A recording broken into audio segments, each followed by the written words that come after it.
Srila Prabhupada లీలామృతం చర్చలోకి. So ఇప్పటివరకు మనం చర్చించుకున్నాము. శ్రీల ప్రభుపాదుల వారు జలదూత షిప్లోకి ఎక్కారు ప్రయాణించడానికి, అమెరికా వెళ్ళడానికి. సో అక్కడి నుంచి జలదూతలో ప్రభుపాదుల వారి ప్రయాణం ఎలా జరిగింది, అక్కడి నుంచి ఆ ప్రయాణం అంతా చూసుకుంటూ ఆ మధ్యలో ఏం జరిగింది, అక్కడి నుంచి ప్రభుపాదుల వారు అమెరికాకి చేరుకునేంత వరకు ఏం జరిగింది, ఇంకా అమెరికాకి చేరుకున్న తర్వాత అక్కడి వరకు చర్చించుకుందామంట. సో మంగళాచరణ చేసుకొని ఆరంభిద్దాం. ఓం అజ్ఞానతిమిరాంధస్య జ్ఞానాంజనశలాకయ చక్షురున్మిళితం యేన తస్మై శ్రీ గురవే నమః.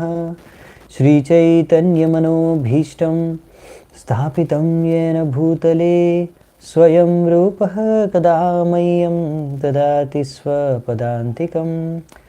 వందేహం శ్రీగురూన్ శ్రీయుతాపదకమలం శ్రీగురూన్ వైష్ణవాంశ్చ శ్రీరూపం సాగ్రజాతం సహగణ రఘునాథాన్వితాం తం సజీవం సాద్వైతం సావధూతం పరిజనసహితం కృష్ణచైతన్యదేవం శ్రీరాధా కృష్ణపాదాన్ సహగణ లలితా శ్రీవిశాఖాన్వితాంశ్చ. నమావం విష్ణుపాదాయ కృష్ణప్రేష్టాయ భూతలే శ్రీమతే భక్తివేదాంత స్వామినితి నామినే. నమస్తే సారస్వతే దేవే గౌరవాణి ప్రచారిణే నిర్విశేషః శూన్యవాది పాశ్చాత్యదేశతారిణే. నమో మహావదన్యాయ కృష్ణప్రేమప్రదాయతే కృష్ణాయ కృష్ణచైతన్యనామినే గౌరద్విషే నమః. హే కృష్ణ కరుణా సింధో దీనబంధు జగత్పతే గోపేశ గోపికా కాంత రాధా కాంత నమోస్తుతే. తప్త కాంచన గౌరాంగీ రాధే వృందావనేశ్వరి వృషభానుసుతే దేవి ప్రణమామి హరిప్రియే. నీలాచల నివాసాయ నిత్యాయ పరమాత్మనే బలభద్ర సుభద్రాభ్యాం జగన్నాథాయ తే నమః. వాంఛాకల్పతరుభ్యశ్చ కృపా సింధుభ్య ఏవ చ పతితానాం పావనేభ్యో వైష్ణవేభ్యో నమో నమః. జయ శ్రీ కృష్ణ చైతన్య ప్రభు నిత్యానంద శ్రీ అద్వైత గదాధర శ్రీవాసాది గౌరభక్తవృంద. హరే కృష్ణ కృష్ణ కృష్ణ హరే హరే హరే రామ రామ రామ హరే హరే. హరే కృష్ణ.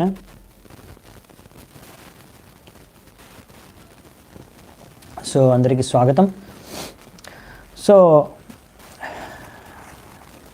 1965 ఆగస్టు 13వ తారీఖు, అది శుక్రవారం, పొద్దున 9 గంటలు ప్రభుపాదుల వారు జలదూతలోకి ప్రవేశించారు. ఇప్పుడు అది ప్రయాణించడం స్టార్ట్ అయిందనమాట, జలదూత. సో ప్రభుపాదుల వారు అక్కడ మామూలుగా జలదూత అనేది కార్గో షిప్ అనమాట. కార్గో షిప్ అంటే మామూలుగా లగేజీలు, పెద్ద పెద్ద లగేజీలు, సామాను గట్రా ఇవన్నీ కూడా ఒక చోటు నుంచి ఒక దేశం నుంచి ఇంకో దేశం, లేకపోతే ఇంకో ప్రదేశం నుంచి ఇంకో ప్రదేశానికి తీసుకొని వెళ్ళే షిప్లు అనమాట, గూడ్స్ బండి లాంటివి. సో ఇందులో మామూలుగా ప్యాసింజర్ల షిప్ కాదు ఇది, అందరు ప్యాసింజర్లు నిండిపోయి వెళ్ళే షిప్ కాదనమాట. So cargo ship. సో ప్రభుపాదుల వారు కానీ ఇందులో కూడా ఒక క్యాబిన్ ఉంటుందన్నమాట, ప్యాసింజర్ క్యాబిన్ ఒకటి ఉంది. అందులో కూడా మంచి క్యాబిన్ ప్రభుపాదుల వారికి ఇచ్చారన్నమాట. ప్రభుపాదుల వారు తన జలదూత డైరీలో కూడా రాస్తారు. సో ప్రభుపాదుల వారికి ఒక డైరీ ఇస్తారనమాట ఇండియా షిప్ కంపెనీ వాళ్ళు. సో ఆ డైరీని ప్రభుపాదుల వారు ఉపయోగించి అందులో ప్రతిరోజు ఏం జరిగింది, అసలు ఆయన అనుభవాలు, అనుభూతులు, ఆయన యొక్క భావనలు, మరియు అక్కడ చూస్తున్న విషయాలు, జరిగిన సంఘటనలు అన్నీ కూడా ఆ డైరీలో ప్రభుపాదుల వారు ప్రతిరోజు ఏం జరిగేవని వర్ణించారనమాట. ఆ డైరీ ఉంది ఇప్పటివరకు కూడా.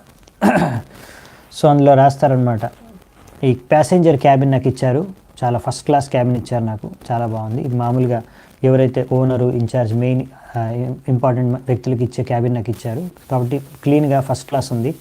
భగవంతుడి కృప, ఇటువంటి సదుపాయం నాకు కలిగింది. భగవంతుడికి ధన్యవాదాలు చెప్పుకొని, అలాగే భగవంతుడికి మంచి బుద్ధిని తెలివితేటలని ఇచ్చినందుకు సుమతి మొరార్జీని కూడా ఆమె ఎంతో మంచి సదుపాయాలు ఆమె ప్రభుపాల్ వారికి ఇలా సమకూర్చింది. అమెరికా ప్రయాణం జరిగేది, సంభవం జరిగింది, దానికి ఆమె ఒక ముఖ్యమైన కార్యక్రమాలు.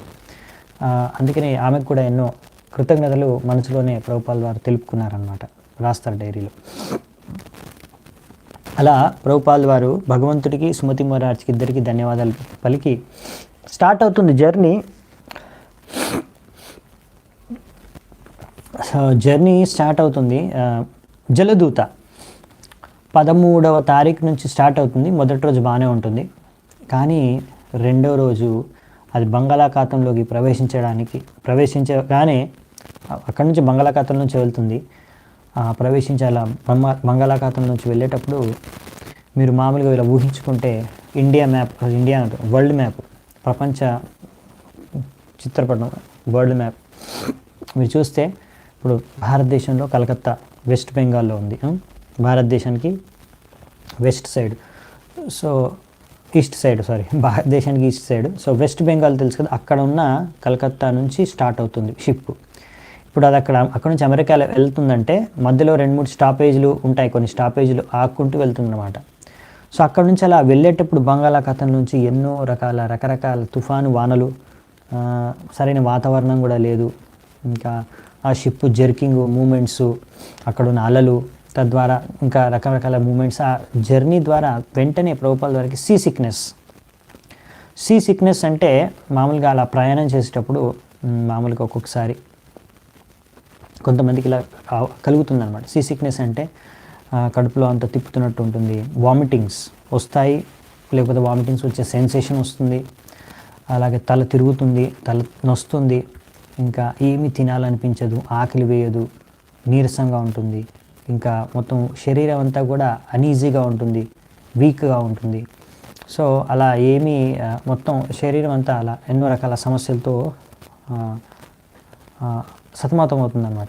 అది సీ సిక్నెస్. సో ప్రభుపాల్ ఆ సీ సిక్నెస్ని ఎక్స్పీరియన్స్ చేస్తున్నారు, అనుభవిస్తున్నారు. 14వ తారీఖు అంటే ప్రయాణం జరిగిన నెక్స్ట్ రోజు నుంచే సీ సిక్నెస్ స్టార్ట్ అయింది ప్రభుపాల్ వారికి.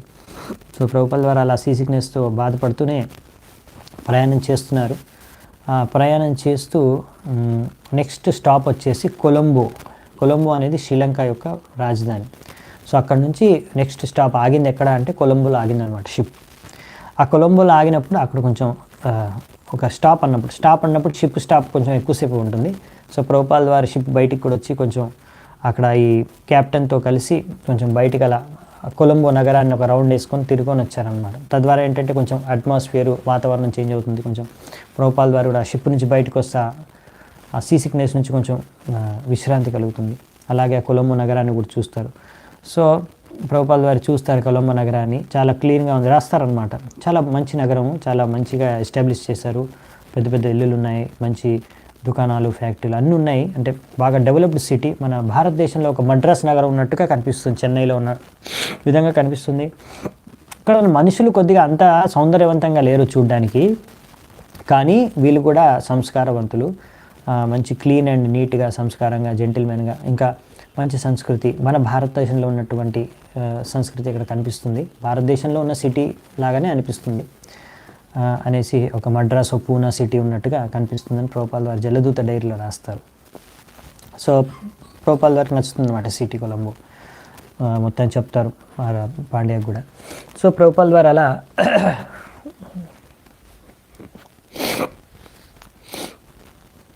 కొంచెం బెటర్ అవుతారనమాట. ఆ సీ సిక్నెస్ నుంచి కొంచెం బయటపడతారు. మళ్ళీ తిరిగి వచ్చిన తర్వాత షిప్లో కూర్చుంటారు. మళ్ళీ షిప్ బయలుదేరుతుంది కొలంబో నుంచి. కొలంబో నుంచి బయలుదేరిన తర్వాత అది 19వ తారీఖు చేరుకుంటుంది కొలంబో. అక్కడ నుంచి బయలుదేరిన తర్వాత 20వ తారీఖే జన్మాష్టమి అనమాట. ఇప్పుడు షిప్పు వెస్ట్ బెంగాల్ కలకత్తా నుంచి బయలుదేరి కింద శ్రీలంక ఉంది కదా, కొలంబోలోకి వచ్చిన తర్వాత అక్కడ నుంచి తిరిగి ఇప్పుడు పరిక్రమ చేస్తుంది అనుకోండి భారతదేశం కింద నుంచి. ఆ కింద నుంచి ఇప్పుడు అరేబియన్ సముద్రం దగ్గర నుంచి అక్కడ నెక్స్ట్ కేరళలో కొచ్చిన్ అనమాట, ఇది నెక్స్ట్ స్టాపు. సో 19వ తారీఖు అక్కడ కొలంబోకి వచ్చిన తర్వాత అది ఇప్పుడు నెక్స్ట్ కొచ్చిన్కి వెళ్తుంది 21వ తారీఖు. మధ్యలో 20వ తారీఖు ప్రయాణంలో ఉన్నప్పుడే జన్మాష్టమి 20వ తారీఖు. సో ప్రభుపాల్ వారి జన్మాష్టమి ఈసారి ప్రతిసారి బృందావనంలో జరుపుకునేవారు ఈసారి ఇక్కడే జరుపుకుంటారనమాట, షిప్లో. సో ఆయన ఎంతో ఘనంగా జన్మాష్టమి సెలబ్రేషన్ చేస్తారు. అలాగే ప్రసాదం కూడా స్వయంగా వండుతారు. ఇంకా అక్కడ ఉన్న వాళ్ళందరినీ కూడా పిలిచి వాళ్ళందరికీ ప్రవచనం కూడా ఇస్తారు. జన్మాష్టమి సందర్భంగా కృష్ణుడి గురించి, కృష్ణుడి లీలల గురించి చెప్తారు. అలాగే కీర్తన, మళ్ళీ ప్రసాదం ఆయన స్వయంగా వంట చేసి అందరికీ ప్రసాదం అరేంజ్ చేస్తారన్నమాట ప్రభుపాల్ వారు. సో అక్కడ మొత్తము ఇప్పుడు షిప్ మీద ఉన్నది ప్యాసింజర్లు కాకుండా అక్కడ స్టాఫ్ ఉంటారు. మొత్తం ఒక 55 మంది ఉన్నారని చెప్పారు ప్రభుపాల్ వారు. సో ప్రభుపాల్ వారు రాస్తారన్నమాట. వాళ్ళందరికీ అలా అక్కడే ప్రోగ్రామ్ చేశారన్నమాట. వాళ్ళందరితో పాటే జన్మాష్టమి సెలబ్రేషన్ చేసుకున్నారు. దాని నెక్స్ట్ డే 21వ తారీఖు కొచ్చిన్ చేరుకుంటుంది. అదే రోజు ప్రభుపాల్ వారి యొక్క జన్మదినం కూడా. కానీ దాన్ని పెద్దగా వైభవంగా ఏం జరుపుకోరు ప్రభుపాల్ వారు. కానీ అదే రోజు ఆయన జన్మదినం కూడా కొచ్చిన్కి చేరుకుంటారు.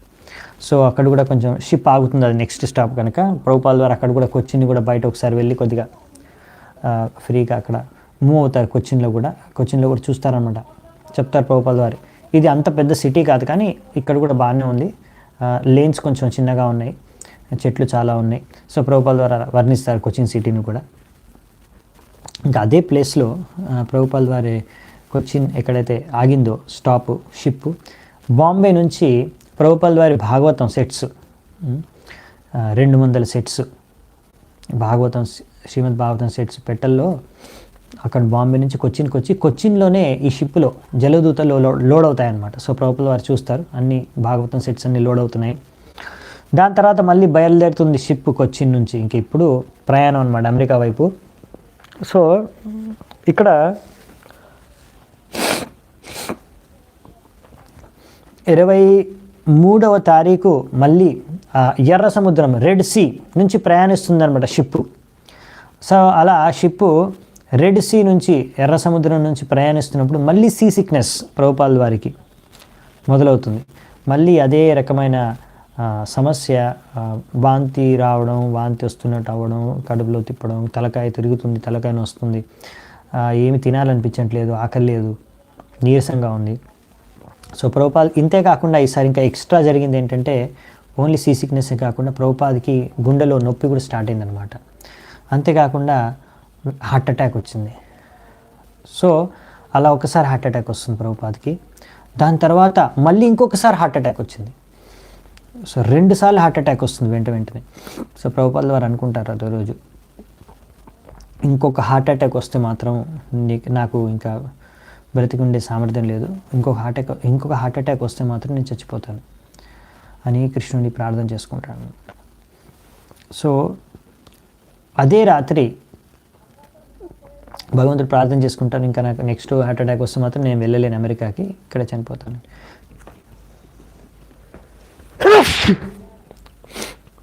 హరే కృష్ణ. సమ్మో నాకు ఇప్పుడే కొంచెం కోల్డ్ పెరిగిపోయినట్టుంది. సో దాని తర్వాత అదే రోజు రాత్రి ప్రభుపాదుల వారికి రాత్రిలో కళ వస్తుందన్నమాట. ఆ కల్లో కృష్ణుడు వస్తాడు. కృష్ణుడు వచ్చి ప్రభుపాదుల వారితో అంటారు, నేను నీతో పాటే ఈ నావలో ప్రయాణిస్తున్నాను, అంతేకాదు నేను నా ఎన్నో అవతారాల ద్వారా, అన్ని అవతారాలు కూడా ఈ నావను నడుపుతున్నాయి, స్వయంగా నేను నడుపుతున్నాను. సో నువ్వు నిశ్చింతగా ఉండు, నీకు ఏమీ కాదు, ఇంకా ఎటువంటి సమస్యను నువ్వు ఎదుర్కోవు, ఎంతో ప్రశాంతంగా ఎంతో సుఖంగా నీ యొక్క ఈ ప్రయాణం జరుగుతుంది. ఇక్కడ నుంచి నువ్వు అమెరికాకు తప్పకుండా చేరుకుంటావు, నీకు ఏ ప్రమాదం మళ్ళీ జరగదు, నీకు ఎటువంటి సమస్య రాదు ఇంకా ఈ యొక్క ప్రయాణంలో అనేసి, నువ్వు కంగారు పడద్దు అనేసి కృష్ణుడు స్వయంగా ఆశ్వాసాన్ని ఇస్తారన్నమాట ప్రభుపాల్ వారికి కల్లో వచ్చి. సో ఆ రోజు నుంచి మొత్తం ఇంకా ప్రయాణం అంతా, వాతావరణం అంతా మారిపోతుంది. ఎటువంటి మళ్ళీ సమస్యలు లేవు, ఎటువంటి అలాంటి అలలు, అంటే చాలా ప్రాబ్లమ్స్ వస్తాయి. మధ్యలో వాన పడుతుంది, మధ్యలో ఫాగ్ వస్తుంది, మధ్యలో గాలులు వీయడం, లేకపోతే అలలు రావడం, షిప్ని షేక్ అవుతుంది, జర్కింగ్. సో ఇవన్నీ ఇప్పుడు కొంచెం స్మూత్ అయిపోతాయి, తగ్గిపోతాయి. ఇంకా ప్రయాణం జరుగుతుంది నెక్స్ట్ డే నుంచి. సో ప్రభుపాల్ వాళ్ళు కూడా మెల్లిమెల్లిగా కోలుకుంటున్నారు. సో 23వ తారీఖు ఆయన హార్ట్ అటాక్ వస్తుంది. సో దాని తర్వాత నుంచి ఇంకా ప్రయాణం అనేది కొంచెం నార్మల్గా అయిపోతుంది, ఏ కష్టం లేకుండా కొంచెం వెళ్తున్నారు. సో కానీ ఇప్పుడు ప్రభుపాల్ వారు ఇంకా రికవర్ అవుతున్నారు, ఆ మొత్తం శరీరం అంతా ఇలా అయిపోయింది కదా సీ సిక్నెస్తో, అవి మెల్లిమెల్లిగా ఇప్పుడు రికవర్ అవుతూ ఇప్పుడు ప్రయాణం చేస్తున్నప్పుడు షిప్ 1వ తారీఖు సెప్టెంబర్ సూయజ్ కెనాల్ అని ఒక జలాశయం అనుకోండి, ఆ సూయజ్ కెనాల్ నుంచి ప్రయాణిస్తూ అక్కడ ఒక పోర్ట్ సెడ్ అని ఒక పోర్ట్ ఉంది. సో అక్కడికి అది నెక్స్ట్ స్టాపేజ్ అనమాట, అక్కడ ఆగుతుంది షిప్. అక్కడ ఆగినప్పుడు మళ్ళీ అప్పటికి ప్రభుపాల్ వారు కొంచెం కోలుకుంటున్నారనమాట సీ సిక్నెస్ నుంచి కూడా.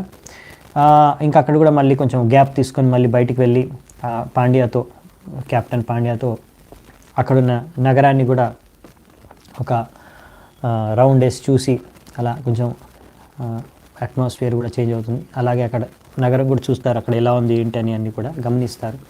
సో ప్రభుపాల్ తిరిగి వస్తారు, మళ్ళీ షిప్లో వచ్చిన తర్వాత మళ్ళీ షిప్లో ప్రయాణం చేస్తున్నారు. సో ప్రభుపాల్ దారు రాస్తున్నారు డైరీలో, ప్రతిరోజు ఏం జరిగేది రాస్తున్నారు. కానీ ఈ 23వ తారీఖు నుంచి ఎప్పుడైతే సీ సిక్నెస్ బాగా పెరిగిపోయింది, గుండెలు నొప్పి వచ్చి హార్ట్ అటాక్ వచ్చి, ఇంకా ఆ టైంలో ఏం రాయలేదు డైరీలో, ఒక గీత గీసేసారు ఇలా ఆయన డైరీలో. దాని తర్వాత రాస్తారు, నాకు ఎంత నొప్పి ఎంత సమస్య ఎదుర్కొన్నానంటే ఆ యొక్క 2 వారాలు చెప్పాలంటే 23వ తారీఖు నుంచి 6వ తారీఖు వరకు ప్రభుపాల్ వారికి, అంటే ఫస్ట్ 23వ తారీఖు హార్ట్ అటాక్ వచ్చినప్పుడు తర్వాత నుంచి మెల్లిగా కోలుకున్నారు. ప్రభుపాల్ వారు అన్నారు, ఆ టైంలో నాకు ఇంకేం రాయలేకపోయాను నేను, అందుకే గీత గీసేసారన్నమాట కొన్ని డేస్, 4-5 డేస్ అయినా. తర్వాత 6వ తారీఖు ప్రభుపాల్ వారు అంటారు, నేను ఇంకా మొత్తం సంపూర్ణంగా కొంచెం ఆ సీ సిక్నెస్ నుంచి కోలుకొని మళ్ళీ నాకు కొద్దిగా ఆకలేయడం, మళ్ళీ మామూలుగా తినడం అనేది, ఆ ప్రసాదాన్ని సేవించడం అనేది నేను ఆరంభించాను. రెగ్యులర్గా తినడం అనేది నేను 6వ తారీఖు నుంచి, ఎందుకంటే ముందు ప్రభుపాల్ వారు ఏం తినడానికి కూడా ఏం రుచి లేదు, ఏం లేదనమాట. సో ప్రభుపాల్ వారు చెప్తారు, ఏం చేసేవాడిని అంటే నేను అలాంటి సమయంలో కొన్ని రోజులు ఓన్లీ నిమ్మకాయ నీళ్ళు, నిమ్మకాయ షర్బత్, షికంజీ అంటారు, అది నిమ్మకాయ రసంతో చేసుకొని అదే నీళ్ళలో తాగేవాడిని. సో ఈ 6వ తారీఖు రోజు మళ్ళీ నేను కొంచెం 2 వారాల తర్వాత మళ్ళీ నేను వంట చేసుకొని భగవంతుడి నైవేద్యం పెట్టి కిచిడి పూరి చేసుకొని తిన్నాను. ఇప్పుడు మళ్ళీ అలా కిచిడి పూరి కొంచెం తిన్న తర్వాత కొంచెం మళ్ళీ శక్తి, ఇప్పుడు కొంచెం వీక్నెస్ ఉంది, ఎందుకంటే కొన్ని రోజులు ఏం తినలేదు అసలు ప్రభుపాల్ సరిగ్గా. సో మళ్ళీ ఆ వీక్నెస్ నుంచి కోలుకొని ఇప్పుడు నాకు కొంచెం శక్తి వస్తుంది అని రాస్తారు జల్దూర్ డైరీలో. సో అలా వెళ్ళేటప్పుడు దారిలో కూడా ప్రభుపాల్ గారు చెప్తారు, ఈ షిప్కి 2 లైఫ్ సేవింగ్ బోట్స్ కూడా ఉంటాయి. అంటే ఎమర్జెన్సీలో ఏదైనా ప్రమాదం జరిగితే ఆ లైఫ్ సేవింగ్ బోట్లో మనం వెళ్ళేసి అవి మన ప్రమాదమైన పరిస్థితి నుంచి వేరే చోటికి సేఫ్గా తీసుకెళ్తాయి అన్నమాట ప్రయాణం. అంటే షిప్కి ఏమైనా అయిపోతే అలాంటి పరిస్థితులు. సో అలాంటి పరిస్థితుల్లో ఏమైనా ప్రమాదకరమైన పరిస్థితి వస్తే ఏం చేయాలి అనేది ఒక ట్రైనింగ్ కూడా ఇస్తారన్నమాట అక్కడ ఉన్న వాళ్ళకి. సో అందరి ప్రభుపాలు చెప్తారు అక్కడ. అలా 2 సార్లు అలా మాక్ ట్రైనింగ్ డ్రిల్లింగ్ అంతా జరిగింది, చూశాను నేను. అది సెప్టెంబర్ 9వ తారీఖు. సెప్టెంబర్ 9వ తారీఖు ఇప్పుడు అట్లాంటిక్ సముద్రం 24 గంటల్లో అట్లాంటిక్ సముద్రంని దాటేస్తారనమాట. సో ప్రభుపాల్ ద్వారా నా సమయంలో అట్లాంటిక్ సముద్రం దాటే సమయంలో లైట్గా కొంచెం హెడ్ఏక్ అనిపించింది అంతే. సో కానీ నేను వెంటనే చైతన్య చరితామృతం తీసి నేను చైతన్య చరితామృతం చదువుకుంటూ అందులో నిమగ్నం అయిపోయాను, ఆ లీలలో, చైతన్య మహాప్రభు యొక్క లీలల్లో. సో నేను నాకే సమస్య లేకుండా పోయింది. ఇంకా నేను హాయిగా ఎంతో ఆనందాన్ని అనుభవిస్తూ వెళ్ళాను. సో ఇంకా 10వ రోజు ప్రభుపాల్ వారు అంటారు, అంటే 10వ తారీఖున, సెప్టెంబర్ 10వ తారీఖు ప్రభుపాల్ వారు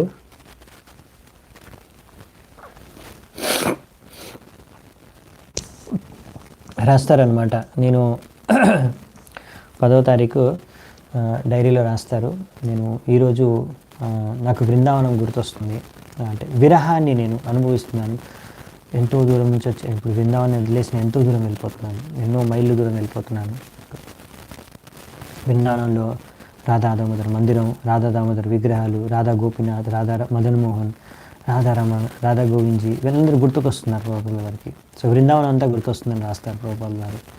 అంత దూరం బృందావనాన్ని వదిలేసి నేను ఇక్కడికి వెళ్తున్నాను, అమెరికాకు వెళ్తున్నాను, నా గురుదేవుడి యొక్క ఆజ్ఞను పాటించడం కోసం అని అలా గుర్తు చేసుకుంటూ, అలా చైతన్య చరితామృతం చదువుకుంటూ బృందావనాన్ని గుర్తు చేసుకుంటూ ప్రయాణిస్తున్నాను అనమాట.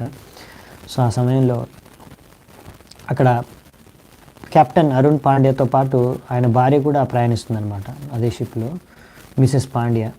సో ప్రభుపాల్ వారు అంటారనమాట, ఈ మిసెస్ పాండ్యా ఈమె చాలా తెలివైన వ్యక్తి, లర్నెడ్, చాలా చాలా బుద్ధిమంతురాలు, ఇంకా చాలా తెలివైన వ్యక్తి. ఆమె ఒక భవిష్యవాణి చేస్తుందన్నమాట. ఏమంటుందంటే, ఇటువంటి పాండ్యా కూడా అంటారు, ఎన్నోసార్లు మీరు ప్రయాణించారు ఈ అట్లాంటిక్ ఓషన్ నుంచి. మొట్టమొదటిసారి వాళ్ళ జీవితంలో వాళ్ళు అంటారు, ఏమంటుంది, మొట్టమొదటిసారి మేము చూసాము ఈ అట్లాంటిక్ సముద్రం ఇంత ప్రశాంతంగా ఉండి, మేము ఎంతో ఈజీగా, ఎంతో తొందరగా, ఎంతో సునాయాసంగా, ఏమాత్రం కష్టం లేకుండా, అసలు తెలియకుండానే, కష్టం అనేది తెలియకుండా అట్లాంటిక్ సముద్రాన్ని మనం దాటేసాము. మామూలుగా అయితే అట్లాంటిక్ సముద్రంలో రకరకాల అలలు, వానలు అవన్నీ వచ్చేసి చాలా కష్టం, చాలా బాధ అనేది కలిగేది, ఎంతో ఇబ్బందికరంగా ఉండేది అట్లాంటిక్ సముద్రము. కానీ అటువంటిది ఈరోజు ఎంతో ప్రశాంతంగా ఉండిపోయింది. మనం ఎంతో ఫాస్ట్గా అట్లాంటిక్ సముద్రం దాటేసాము. ఇదంతా భగవంతుడి కృప, ఇదంతా భగవంతుడి అనుగ్రహం అని అర్థమవుతుంది. కనుక తప్పకుండా దీనివల్ల భవిష్యత్తులో మీరు విజయం సాధించబోతున్నారు, భగవంతుడి అనుగ్రహం మీకుందనే విషయం దీని ద్వారా నిర్ధారణకు వస్తుంది. మేము ఎప్పుడు అంటే జీవితంలో ఇప్పటివరకు ఎన్నిసార్లు ప్రయాణించినా కానీ షిప్ ద్వారా ఈ అట్లాంటిక్ సముద్రం ఇంత ప్రశాంతంగా ఎప్పుడూ ఉండలేదు. ప్రభుపాల్ ద్వారా అంటారు, అవును, ఇదంతా కృష్ణుడి అనుగ్రహమే. ఒకవేళ అట్లాంటిక్ సముద్రం తన నిజ రూపాన్ని చూపించి ఉంటే నేను చచ్చిపోయి ఉండేవాడిని అంటారనమాట. సో ఆమెంటుందన్నమాట, ప్రభుపాల్ ద్వారా మీరు అలా అమెరికాకి వెళ్ళిన తర్వాత మేము తిరిగి వెళ్తాం కదా, నెక్స్ట్ మళ్ళీ రిటర్న్ జర్నీ చేస్తాం మేము, అప్పుడు మీరు మళ్ళీ మాతో పాటే రిటర్న్ వచ్చేసేయండి ఇండియాకి, మళ్ళీ మీ సాంగత్యం మాకు కావాలి, అలాగే జర్నీ కూడా ఇలాగే ఎంతో స్మూత్గా వస్తుంది అని చెప్తారనమాట, అంటుందన్నమాట. సో ప్రభుపాల్ ద్వారా అంటారు, అలా 13వ తారీఖు ప్రభుపాల్ వారు చెప్తారు, నేను ఆ రోజు బాటీ కిచిడి నేను వంట చేసుకున్నాను, బెంగాలీ వంట బాటీ కిచిడి. సో అది చేసుకున్నాను. ఆ రోజు కొంచెం అది భగవంతుడు నైవేద్యం పెట్టిన తర్వాత అది కొంచెం రుచికరంగా అనిపించింది, నాకు చాలా రుచికరంగా వచ్చింది. సో నాకు అది చాలా ఆనందంగా, అంటే కొంచెం అప్పుడు నేను రుచి చేసి చూడగలిగాను ప్రసాదం, అంటే ఐ కుడ్ టేస్ట్. సో ఆ రోజు ప్రభుపాల్ వారు అలా కృష్ణుణ్ణి గుర్తు చేసుకుంటూ, ఆయన మనసులో ఉన్న భావనల్ని వ్యక్తం చేస్తూ,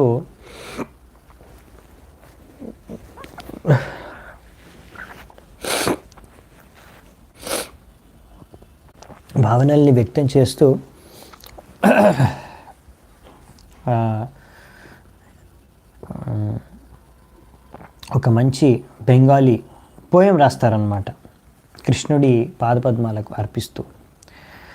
ఆ కృష్ణుడికి రాసిన ప్రార్థన గుర్తు చేసుకుంటూ, ఇందులోంచి మనకు ప్రభుపాల్ వారి చేతన ఎటువంటి, అంటే ఎలాంటి చేతనతో ఆయన ఉన్నారు ఆ సమయంలో అనే విషయం అర్థమవుతుంది అనమాట.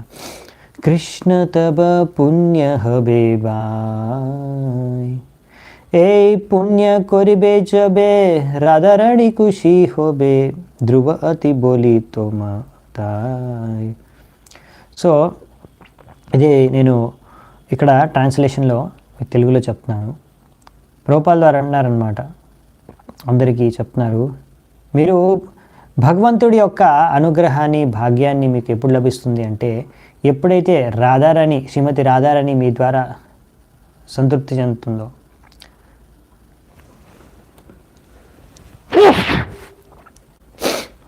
హరే కృష్ణ.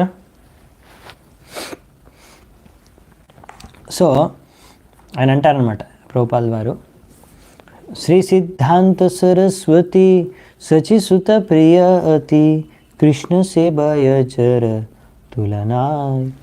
సో శ్రీ సిద్ధాంత సరస్వతి, శ్రీమద్ భక్తి సిద్ధాంత సరస్వతి ఠాకూర్, ఆయన గురు మహారాజు ఎవరైతే ఆయన చాలా ప్రియుడు శ్రీ చైతన్య మహాప్రభుకి, గౌరాంగ మహాప్రభుకి.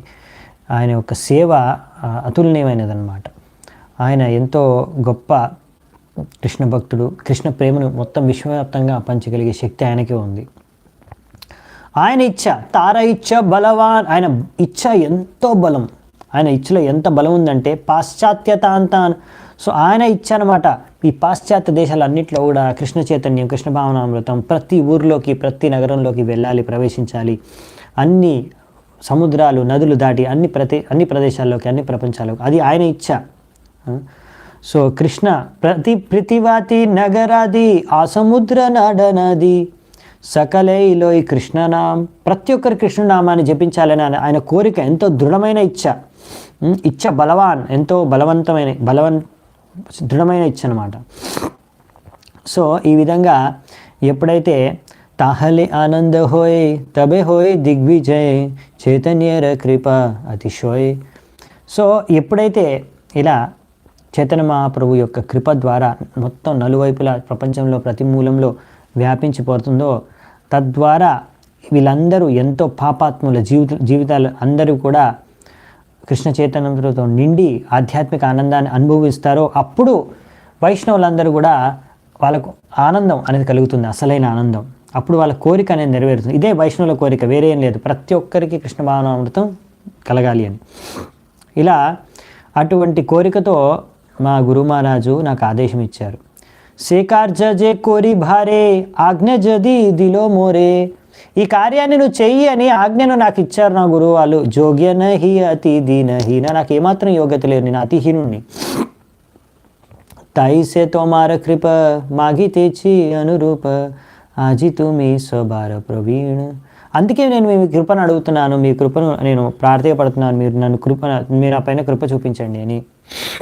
ఎందుకంటే మీరు ఒకవేళ కృప చూపిస్తే తోమార సే శక్తి పేలే, మీ ద్వారా నేను శక్తిని పొందగలిగితే, గురు సేవాయ వస్తు మిలే, మా గురు మహారాజ్ యొక్క సేవను నేను చేసుకోగలిగితే, జీవన సార్థక జది హోయ్, జీవనం సార్థకం అయిపోతుంది. సేయి సే సేవ పాయిలే తాహలే సుఖీ హోలే తబ సంగ భాగ్యతే మిలాయ్. ఈ విధంగా ఎప్పుడైతే నేను నా గురు మహారాజ్ యొక్క సేవను సరిగ్గా చేసి నా జీవితాన్ని సార్థకం చేసుకుంటానో అప్పుడు ఎవరైనా సరే అలా జీవితాన్ని సార్థకంగా చేసుకుంటారో మీ యొక్క సాంగత్యం పొందే భాగ్యం లభిస్తుంది, భగవంతుడి సాంగత్యం పొందేలా భాగ్యం. సో అందుకనే ఇక్కడ కోరుకుంటారనమాట. ఏవం జనమ నిపతితం ప్రభవాహి కూపే కామాభికామం అనూయ ప్రపతన్ ప్రసంగాత్. సో ఇక్కడ ఏమన్నారంటే, అందుకనే భగవంతుడిని కోరుకుంటున్నారు. ఇక్కడ ఈ యొక్క భౌతిక ప్రపంచంలో, ఈ అంధకారంలో, ఇది యాక్చువల్లీ ఇది భాగవతంలోని శ్లోకం. ఏవం జనం నిపతితం ప్రభవాహి కూపే కామాభికామం అనుయ ప్రపతన్ ప్రసంగాత్ కృత్వాత్మషాత్ సురాసిన భగవన్ గృహీత సోహం కథం ను విసృజే తవ భృత్య సేవాం. సో ఇది ప్రహ్లాద్ మహారాజు నరసింహదేవుకు అంటాడు అనమాట. ఇది శ్రీమద్ భాగవతంలో 7.9.28లో, ఓ నా ప్రియ భగవంతుడా, నేను ఎంతో భౌతిక ఆసక్తులతో ఈ యొక్క అంధకూపంలో, ఈ భౌతిక ప్రపంచంలో పడి ఉన్నాను. ఇటువంటి నుంచి నన్ను రక్షించింది, కాపాడింది, సరైన ఆదేశాలు ఉపదేశాలు నాకు ఇచ్చింది నా యొక్క గురువు శ్రీమద్ నారద ముని. సో అందుకే మొదటి కర్తవ్యం నాది ఏంటంటే, ఆయనను నేను సేవ చేయాలి, ఆయనకు సేవ చేసుకోవాలి. ఆయన సేవ నేను ఎలా వదలగలను? అందుకే ఇక్కడ అడుగుతున్నారు అనమాట ప్రభుపాద ద్వారా, నా గురువు మహారాజుని ఎలాగైతే నారద మునికి నేను సేవ చేసుకోవాలని ప్రహ్లాద్ మహారాజు ఎలా నరసింహదేవుడికి కోరుకుంటున్నారో, అలాగే ఇక్కడ నేను కూడా నా గురువు మహారాజు నేను సేవ చేసుకోవడానికి వెళ్తున్నాను, అందుకే నాకు శక్తి ప్రసాదించండి అని కోరుకుంటున్నారు. తుమి మోర చిరసాతి భూలి అమాయర లాఠీ కాయాచి జన్మ జన్మాంతరే. నిన్ను మర్చిపోయి ఇక్కడ అందరూ పడి మేమందరం కూడా మేము మాయ ద్వారా దెబ్బలు తింటున్నాం. మాయార లాతి కాయిచే, మేము తింటున్నాం, దెబ్బలు తిన్నాం మాయ చేతిలో జన్మ జన్మాంతరంలోంచి. ఆజీ పూన యేసు యోగ జది హోయే జోగ జోగ తుబే పారి తుమి మిలి భారే. ఒకవేళ మళ్ళీ అవకాశం ఎప్పుడైనా లభిస్తుందో లేదో నాకు, ఎప్పుడు నేను మిమ్మల్ని కలుస్తాను. ఎందుకంటే తోమారా మిలనే భాయ్ ఆభరసే సుఖ పాయ్ గోచరణే గురి దిన భోర్ కథ బనే छूटा छूटी బనే కాయ్ లుటపుటి సేయి దిన కబే బబే మోర్. తోమారా మిలనే భాయ్, మళ్ళీ మిమ్మల్ని ఎప్పుడు కలుస్తాను నేను. భాయ్ అంటున్నారు ఇక్కడ, ఓ ఫ్రెండ్ అంటే బెంగాలీలో తుమారు మిలనే బాయ్, మళ్ళీ నేను మిమ్మల్ని ఎప్పుడు కలుస్తాను, మళ్ళీ ఎప్పుడు ఆ ఆనందాన్ని నేను ఆస్వాదిస్తాను. ఏం ఆనందాన్ని అంటే గోచరణ గోవులతో గోచరణ చేయడానికి బృందావనం వనాల్లో వెళ్తాము. అప్పుడు ఎన్నో ఆటలు పాటలు ఆడుకుంటాము. ఆ ఆనందాన్ని, ఆ ఆధ్యాత్మిక ఆనందాన్ని మళ్ళీ నేను ఎప్పుడు ఈ చవి చూస్తాను. ఏ రోజు వస్తుంది, ఏ రోజు అది ఎప్పుడు వస్తుంది ఆ రోజు నా జీవితంలో. సో ఇక్కడ అంటే ప్రభుపాల్ వారు తన భావాన్ని వ్యక్తం చేస్తున్నారు. ఇక్కడ కృష్ణుడిని ఒక స్నేహితుడిగా, స్నేహపూర్వకమైన భావంతో ఇక్కడ ఆయన భావనను వ్యక్తం చేస్తున్నారు. ఆజిసే శుభిదానే తోమార స్మరణ బేల బరో ఆశ దాకిలామతాయ్. సో ఇక్కడ ఏం చెప్తున్నారంటే ఈరోజు ఆజిసే శుభిదానే, ఈరోజు ఎందుకో మిమ్మల్ని బాగా గుర్తుకొస్తున్నారు, నేను గుర్తు చేసుకుంటున్నాను. తోమార స్మరణ బేల, మిమ్మల్ని గుర్తుకు చేసుకుంటున్నాను నేను. బరో ఆశ, నాకు చాలా ఆసక్తి, చాలా ఆశ ఉంది. మీరు నాకు తప్పకుండా, ఎందుకంటే నేను ఈ విధంగా కోరుకుంటున్నాను, మీరు తప్పకుండా నాకు, ఎందుకంటే మీ యొక్క ఆమె తోమార్ నిత్యదాస్ తాయి కోరి అయితే ఆశ్ తుమి బిన అన్యగతిన, తప్పకుండా మీరు నాకు సహాయం చేస్తారని. ఎందుకంటే మీరు యొక్క నిత్య దాసుడిని నేను, నాకు ఇంక వేరే ఆశ ఏం లేదు, ఎందుకంటే మీరే నా గతి. సో ఇదే అనమాట. అంటే భగవంతుడిని